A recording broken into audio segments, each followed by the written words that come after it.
እንደምን አደራችሁ። ሰላም ሰላም። ዛሬ ለኢትዮጵያውያን አንድ ጥያቄ አለኝ። ለምሳሌ ዩቲዩብ ላይ ሂዱና እስቲ ስለ ፕራይቬት ሊሚትድ ካምፓኒ፣ ስለ ቬንቸር ካፒታል፣ ፐብሊክ ቢዝነስስ እንደዚህ የሚሉና ጆይንት ቢዝነስ የሚሉ ቃላትን ሰርች አድርጉና አብዛኛውን እንደዚህ አይነት መረጃ ለዓለማችን በዩቲዩብ በኩል እንደዚህ በተለያዩ ማህበራዊ ሚዲያዎች በኩል ሰርተው አቬልብል ያደረጉት እነማን ናቸው ብላችሁ ራሳችሁን ጠይቁ። እኔ ባደረግኩት ሪሰርች አብዛኛው እንዲህ አይነት ውይይት አፍሪካ ላይ አይደለም ያለው። በጣም በሚገርም ሁኔታ አንዳንዴ ለምንድን ነው የምንቸገረው? ለምንድን ነው ወጣቶቻችን ስራ የሚያጡት? ኢኮኖሚው ምናምን ብለን ስናስብ የሆነ ትኩረት ያልሰጠነው ቦታ አለ። በተለይ በጋራ ሊሰሩ የሚችሉ ቢዝነሶች፣ በጋራ የሚሰሩ ኢንቨስትመንቶች ጋር ሲመጣ አብዛኛው የአፍሪካ ኢትዮጵያ ብቻ አይደለም፣ አብዛኛው አፍሪካ ካይንድ ኦፍ በደንብ እዛ አካባቢ የሰራ አይመስለኝም።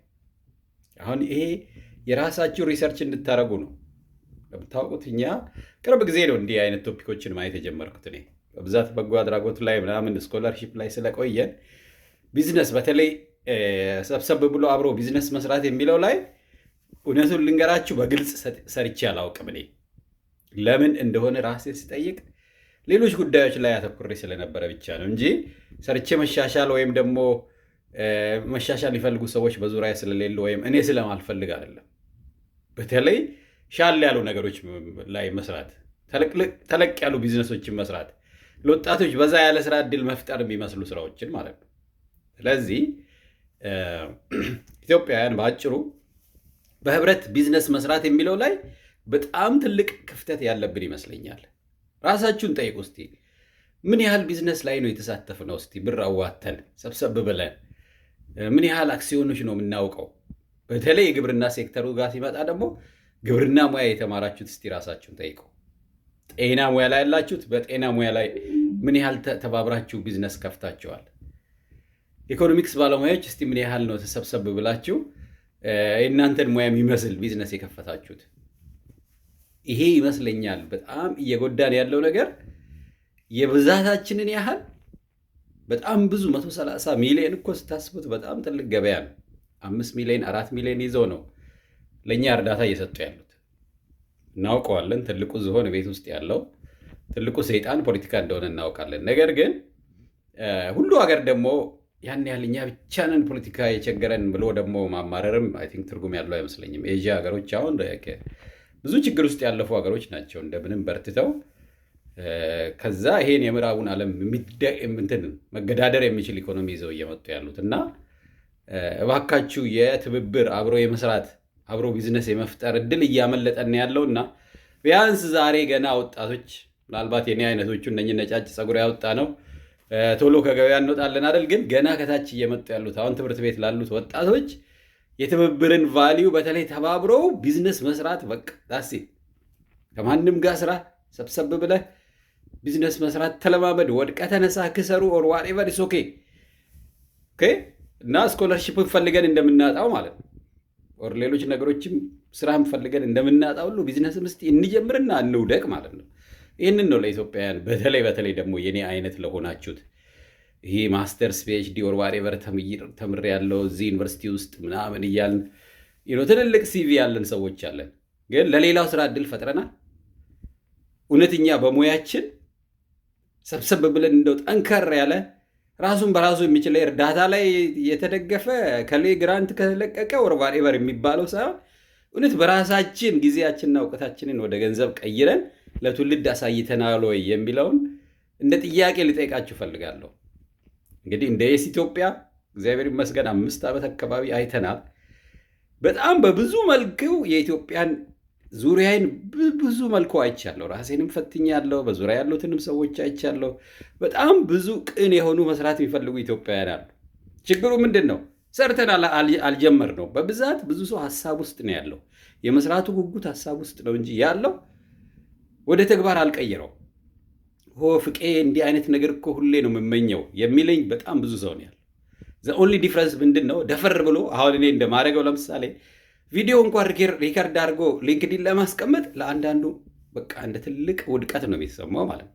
ለዚህ ነው ቆመን የቀረ ነው። ለዚህ ነው ማድረግ ያለብንን ያህል ለትውልድ ሰርተን ያላሳየ ነው እና አንደኛ ደካማ ጎን ሁሉ ሰው አለ፣ ሁሉ ሰው አለው። ዊክነስ ምንለው ማንም ፐርፌክት ሆኖ የተፈጠረ የለም። ግን ያለን ጥንካሬ 95 ቢሆን ደካማ ጎናችን 5 ወይ 10 ነው የሚሆነው እና የአስተሳሰብና የአመለካከት ጉዳይ ነው አሁን እስር ቤት ውስጥ ይዞን ያለው። እኛ ዘመናዊ ባርነት የሚል ቃል ሰጥተነዋል። ከወንድምህ ጋር አብሮ ከመስራት ይልቅ ከወንድምህ ጋር ለሚያጣሉ ነገሮች የበለጠ መዘጋጀት ወይም ደግሞ መጠራጠር ማለት ነው። ገና ሳትሰራ ይሰርቅብኛል ብለህ መሰቃየት። ገና እኮ ብሩም የለም አብረህም አልሰራህም እኮ። አብዛኛው የማየው ምንድን ነው? አብዛኛው የኛ ወጣት፣ አብዛኛው የኛ በተለይ ሻል ያለ ፊደል የቆጠርኩ የሚለው የማህበረሰብ ክፍል ከመስራቱ በፊት ነው የሚጠራጠረው። ብዙ ቢዝነስ ላይ እኮ ገብቶ አብሮ አልሰራ። 1-2 ቢዝነሶች ፌል ያደረጉ ተሰረቆ የምትለዋን ዜና እሷን 100 ጊዜ አብዝቶ ነው ቢሰማት። ሰዎች ሰርተው ተሳካላቸው የሚለው ላይ የበለጠ አተኩሮ በሌላው ላይ ስኮለርሺፕ ቢባል ለምሳሌ 40 ጊዜ ሞክሬ ነው አንድ ያገኘሁት ምናምን የሚለውን እኮ ይነግራል። when it comes to ቢዝነስ ግን ያን አይነት ድፍረት ወደፊት ይዘው ሲመጡ አናይም፣ ኢንክሉዲንግ ማይሰልፍ። ስለዚህ ያው ለራሴ የሰጠሁትን ቻሌንጅ ነው። ምንም የሚደበቅ ነገር የለም። ምንም ኢኖቬሽን አይደለም፣ ፈጠራ አይደለም። ይሄ የኤዥያ የሰዎች እዚህ በአሜሪካ ወደ አውሮፓ አብዛኞቹ በደንብ ሰርተዋታል። ኬንያ ሄዳችሁ ብትሰሙ በጣም ብዙ ቢዝነስ ይሰራል። ጋና እንደዛ ነው፣ ናይጄሪያ እንደዛ ነው። ኢትዮጵያውያን ፈዘናል። በአጭሩ ይሄንን ነው መናገር የፈለግኩት። ብዙ ያፈዘዘን ነገር አለ ኢትዮጵያውያን፣ በተለይ ሰብሰብ ብሎ ቢዝነስ መስራትን በተመለከተ። ስለዚህ ላይ ቁጭት ብቻ ድም ብዬ ነው እያቃሰጥኩ መሄድ አልፈልግም። የምመኛትን ነገር ሞክሬ ከዛ ነገ ብሞት በቃ አምላክ ይመስገን ቻው እድሜን ጨርሻለሁ ማለት ነው ፈልገው ኦር ለሌሎቹ በዙሪያ ያላችሁትም ማለት ነው። እና እንሞክር፣ እንውደቅ፣ እንስራ። ግፋ ቢል ገንዘብ ነው የምንከስረው። ታችኋል ወንድሞች፣ እያጣን አይደል? ስንት ደም እየፈሰሰ አይደል ያለው? ከዚህ በላይ ህመም ይደርስብናል። እንደምንም ሰብሰብ ብለን መስራት የለብንም? ከዚህ ከዘመናዊ ባርነት መላቀቅ የለብንም?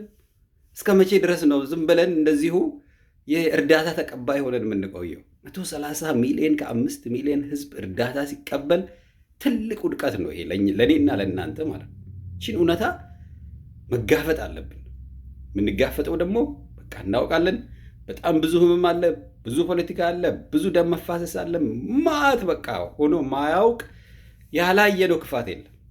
ነገር ግን ይሄ ከ110% ነው። 90% ያልተጠቀምነው በረከት አለ እግዚአብሔር ይሰጣል። በጣም ብዙ ወጣቶች ከዩኒቨርሲቲ ተመርቀው ስራ ይፈልገዋሉ። በጣም ብዙ ልበቀና የሆኑ ዛሬም ለህዝባቸው መስዋዕትነት ይከፍለዋሉ። ገንዘብ ለነሱ ምንም አይደለም፣ በደንብ አብረን ከሰራን ማለት ነው። እና ይሄን ልላችሁ እፈልጋለሁ። አሁን እንዲህ አይነት ነገር በተለይ አግሪካልቸር ላይ መስራት የምትፈልጉ ዝም ብሎ ስብከት አይደለም፣ በተግባር የሚሰራ ስራ አለ። አብራችሁን ስሩ።